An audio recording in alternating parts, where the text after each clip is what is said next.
அண்ணல் அம்பேத்கரின் 134வது பிறந்த நாளை ஒட்டி கோவனூர் பகுதியில் வைக்கப்பட்டிருந்த அவரது புகைப்பட பேனருக்கு மலர்களை தூவி மரியாதை செய்த கோவை மக்களவை தொகுதி பாஜக வேட்பாளர் அண்ணாமலை தொடர்ந்து பிரச்சாரத்தை தொடங்கினார்.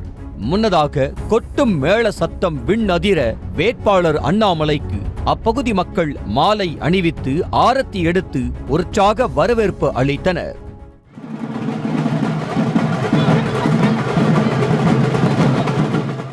குரும்பூரில் பொதுமக்களிடையே பிரச்சாரத்தில் ஈடுபட்ட திமுக வேட்பாளரும் எம்பியுமான கனிமொழி திறந்த வேனில் நின்று தீவிர வாக்கு சேகரிப்பில் ஈடுபட்டார். அப்போது தூத்துக்குடி தனது 2வது தாய் வீடு என கூறியும் வெள்ள பாதிப்பின் போது பிரதமரோ மத்திய அரசோ எட்டி கூட பார்க்கவில்லை என்றும் கூறி பிரச்சாரம் செய்தார்.